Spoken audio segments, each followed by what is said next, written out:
Hola, buenas tardes. Bienvenido a un episodio más de nuestro podcast. Si comentas, tú sí sabes. Me presento, yo soy Ana. Yo soy Leo. Y yo soy Arturo. Y el día de hoy, chicos, nos acompaña la licenciada en nutrición, Sofía Gallegos. ¡Bravo!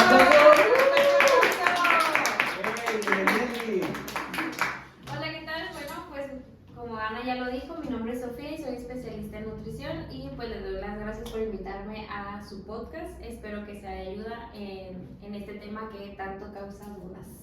Ok, les comento, chicos. El día de hoy vamos a hablar de un tema que se llama ¿qué son los trastornos alimenticios? Por eso el día de hoy está acompañándonos la licenciada Sofía para que nos explique un poquito más de acerca de nuestras dudas, de todo lo que queramos preguntarle, y estamos aquí para que nos despeje nuestras dudas y cada uno vamos a preguntarle ciertas preguntas que vamos a abordar este tema. Ok, primero que nada vamos a empezar con ¿qué es un trastorno alimenticio? Bueno, un trastorno alimenticio, o más bien un trastorno de la conducta alimenticia, es una enfermedad mental que se desencadena por hábitos alimenticios malos que pueden llegar a afectar principalmente a nuestro estilo de vida y después físicamente y obviamente pues mentalmente, ¿verdad?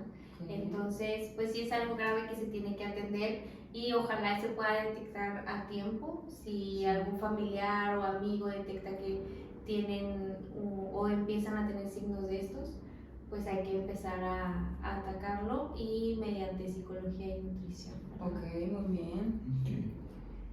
Disculpe, una pregunta, por ejemplo, para poder diferenciar o más bien cuáles serían los trastornos de conducta alimenticia como que más frecuencia tienen una persona. Bueno, los que más se detectan o los que más pronunciados están son anorexia, bulimia y quieras que no, hoy en día la vigorexia sí se nota mucho. Esa se da más en hombres.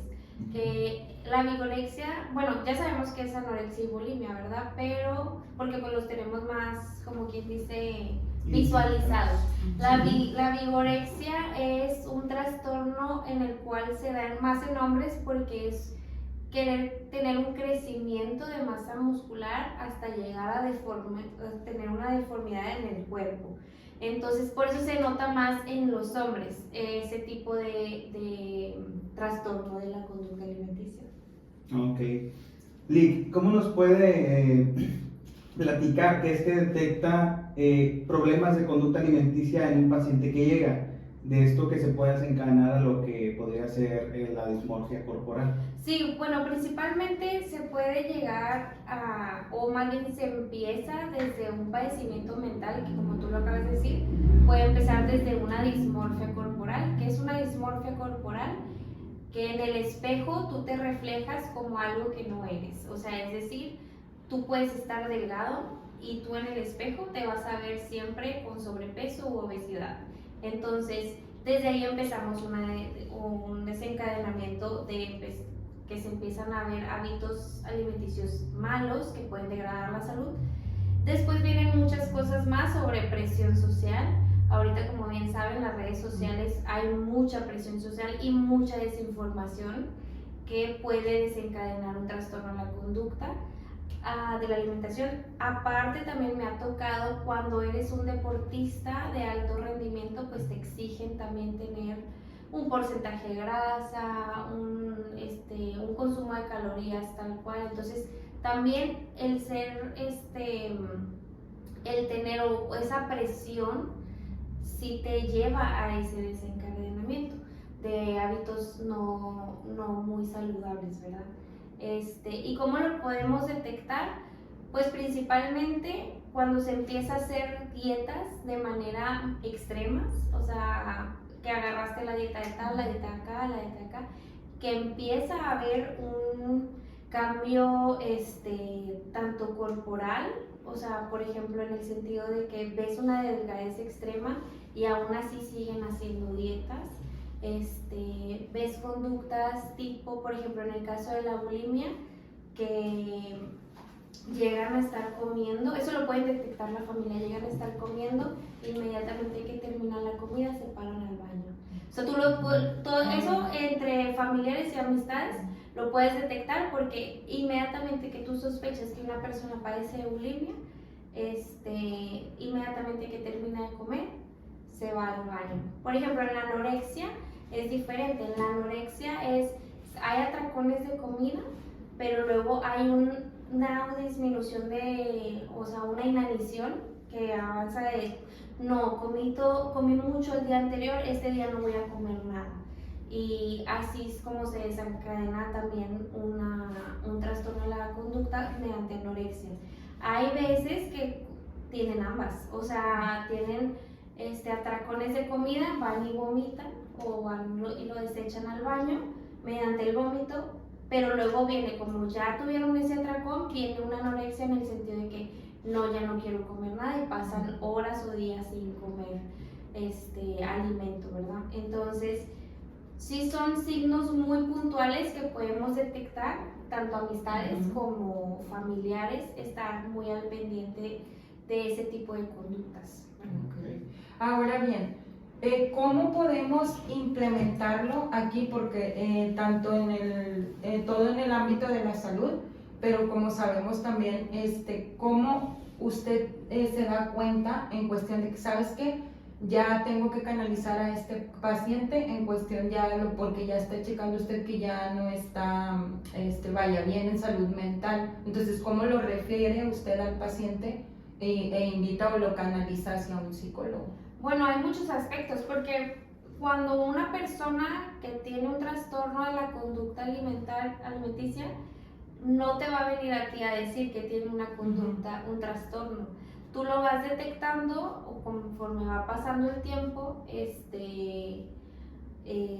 si yo detecto algún signo, pues ya yo hablaría con el paciente y se puede decir, oye, ¿sabes qué? Esto yo lo veo más con psicología, me gustaría o te puedo invitar a que acudas a un psicólogo. Si yo tengo un psicólogo de cabecera o psicóloga de cabecera, pues lo canalizo con él o con ella y ya llevamos de la mano junto con mi tratamiento y con el tratamiento del psicólogo. Pero sí tienes que saber utilizar muy bien tus palabras con ese tipo de pacientes, porque cualquier palabra que esté fuera del lugar te lo pueden tomar a mal y en vez de dejarse ayudar, principalmente pues ya no vuelven a tu consulta. Entonces sí tienes que tener mucho tacto al hablar con ese tipo de pacientes, porque si cualquier cosita que no les guste o que no les parezca, porque estamos hablando que ya traen tanto una dismorfia corporal, ellos quieren tener lo que quieren, o sea, tener una delgadez extrema y no se cansan hasta tenerla. Son casos muy complicados, pero si sabes tener el tacto y sabes llegar hacia el paciente, sí puedes tener grandes cambios con la persona. Entonces, a tu pregunta es, obviamente yo como especialista, pues sí detecto las conductas, y con mucho tacto y con mucho respeto hacia la persona, pues sí les digo que me gustaría que el tratamiento que yo estoy llevando lo acoplara un psicólogo, porque ya mi tratamiento ya no es suficiente, necesito un apoyo más de psicología en este caso. Okay, muy bien. Y aquí podemos darnos cuenta que usted ya canaliza y va de la mano con un psicólogo. Eso está muy bien, porque ya estamos ahí, ya integrándonos y vaya usted integrando al personal al profesional de la salud y el trabajo en equipo, que es lo importante, que estén ustedes dos de acuerdo. ¿Alguna otra pregunta, chicos? Sí, aquí exactamente, volviendo al tema de cómo cuidamos nuestra alimentación. Sí podemos ver que, bueno, hoy en día pues ya los productos que compramos, adquirimos en los supermercados, en las tiendas, pues ya vienen con sellos de lo que nos indican, si traen muchos azúcares o mucho sodio, ¿sí? ¿Qué tan dañino va a ser para nuestra salud? Si ya desde antes había personas que al momento de comprar, no sé, comerse unas galletas, incluso checan el tema de las calorías, que en una dieta pues lo tienes que tener manejado tal cual por cantidades de calorías al día, cómo llega a afectar este trastorno, ¿sí? Para que no poder disfrutar a lo mejor de que tu día libre, una galletita o no sé, algún dulce, ¿sí? La gente ya se fija mucho en el tema de las calorías. O a veces cuando comes esa comida que tanto te gusta, sientes la culpa de que no debí de hacerlo. Sí, o sea, es un estrés que el comer es un estrés para la persona, o sea, es tanto de que en el conteo de calorías, como tú dices, porque hay personas que en verdad cuentan calorías. Hace tiempo me tocó una paciente que ella se desayunaba un café negro, se tomaba en la hora de la comida un electrolito y terminaba con un café con leche porque necesitaba proteína, ella decía. Entonces, ahí te estamos hablando que está consumiendo alrededor de 100 calorías al día o a lo mucho 300 por el electrolito que acaba de consumir, y hasta eso lista porque sabe que si tomaba café y café en la noche ahí iba a haber una deshidratación. Entonces, ¿qué pasa? Agrega el electrolito para que no se deshidrate o bien se sienta satisfecha. Porque el electrolito, si te lo tomas, pues sientes como sensación de llenura, ¿verdad? En el momento. Entonces, sí es un estrés para ese tipo de pacientes, el cual para ellos todo es calorías. Entonces, sí se tiene que empezar a manejar desde hablar con el paciente. De hecho, mi consulta cuando traen un trastorno de la alimentación no es de que tenés esta dieta y ya, no, es platicar con la paciente, que te gusta, que te agrada, bueno, vamos a hacerla así, ¿qué te parece? O sea, es moverte y más bien como ponerte en los pies del paciente y desde ahí empezar a llegarles de que no le tengas miedo al alimento, porque realmente para ese tipo de pacientes es un miedo a querer comer, es un miedo al alimento, y lo que queremos lograr es no tenerle miedo a los alimentos como tal, sino que qué alimento me puede favorecer para poder tener el peso que yo quiero, el peso saludable, pero no tenerle miedo a que por comer unas galletas de vez en cuando voy a aumentar y voy a pesar más de 100 kilos o voy a tener una obesidad por comer unas galletas. Que esa es la mentalidad que tienen las personas con el trastorno de alimentación. Sí, básicamente tener una guía, ¿no? Porque si tú también estás, como dice la nutrición, le tienes miedo al comer, pues básicamente ahí tú ya estás generando pues el miedo, o sea, ya viene el trastorno, o sea, ya se va desenfocando a otras cosas que ya no son sanas, ¿verdad? Entonces, como dices, preferentemente es tener una guía de alimentación, y si vas a hacer tu dietas, que sea acompañada de un especialista como tal, digo, porque también eso es lo ideal que podemos hacer en este caso. ¿Alguna otra pregunta, chicos, que queramos hacerle? A mí me surge una duda, pero Sí. con el aspecto de la vigorexia, que era este tema de querer aumentar la masa muscular, ¿no? Masa muscular. Bueno, me surgió la duda de que se clasificaría como vigorexia solo a la parte alimenticia o también al aspecto de las personas. Por ejemplo, he llegado a ver personas que se inyectan aceite para que les crezcan los músculos, no de una manera funcional, pero añaden más tamaño, o las personas que usan ciertos tipos de esteroides. Sí, o sea, la vigorexia sí va en el abuso de sustancias que nos ayudan a crecer, en este caso esteroides o aceites para poder tener un músculo más creciente, pero verdaderamente no es músculo lo que estás añadiendo, porque los esteroides lo que hacen es retención de agua en los músculos. Sí hay un crecimiento y sí hay, porque el esteroide lo que hace es darte más como... Más volumen. Más volumen. No volumen, no, es más energía en ese momento. O sea, tú al tomar esteroides te sientes súper mal y por ende haces más actividad física y por ende vas a quemar más, pero también hay una hinchazón y hay una retención de líquidos en el cuerpo. Y en el caso de la inyección de aceites, pues verdaderamente no es un crecimiento de músculo sano, porque pues ni siquiera es músculo, ¿verdad? Pero sí, a tu pregunta, sí es también el abuso de sustancias para poder crecer, tanto porque hay anabólicos, hay ganadores de peso, todo eso, todos este tipo de suplementos o sustancias que nos ayudan a crecer, también se le puede llamar un trastorno a la conducta alimenticia, porque estás abusando de algo que no te hace bien. Entonces sí se le puede llamar también un trastorno de la conducta alimenticia. Sí, esa era la pregunta. Incluso, y volviendo, o sea, siguiendo en el tema del alimento, el estarse pesando constantemente, día con día, llega a ser muy frustrante no ver un cambio en el peso que tenemos. Sí, obviamente sí llega a ser frustrante y sí llega a ser también un trastorno. De hecho, yo siempre les digo a mis pacientes que no, lo ideal no es pesarse todos los días. O sea, ¿por qué? Porque el peso es variable. Tu peso no es fijo. O sea, tu peso varía de acuerdo a lo que comiste, de acuerdo si fuiste al baño, de acuerdo a la hora del día, porque sabemos que en las mañanas pesamos mucho menos que en las noches. Son muchos factores lo que puede llevar a que peses menos o peses más. Entonces, el peso realmente no es lineal, siempre es variable, bajas, subes. Mi recomendación es pesarse cada semana o cada 15 días para llegar a un control. O si ya tienes un peso saludable, pues una vez al mes está bien, pero el pesarse todos los días o a diferentes horas en el mismo día, pues sí, lo único que va a hacer es una frustración, y la frustración te va a llevar a un trastorno de la conducta alimenticia.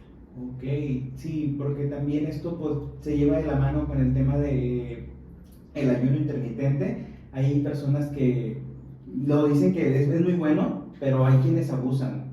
El ayuno intermitente pues sí nos puede afectar también, no sé, en cuanto al ritmo de vida que llevemos, y provocar, no sé, a veces dolores de cabeza por no manejarlo de una manera correcta. Sí, de hecho el ayuno intermitente es muy buen tema porque sí se tienen muchos mitos, o más bien no mitos, más bien lo manejan a como quieren. Entonces sí es importante llevarlo de la mano de un especialista, porque como siempre les he dicho, no es un estilo de vida sostenible. O sea, no quiere decir que el ayuno intermitente lo vayas a hacer toda tu vida.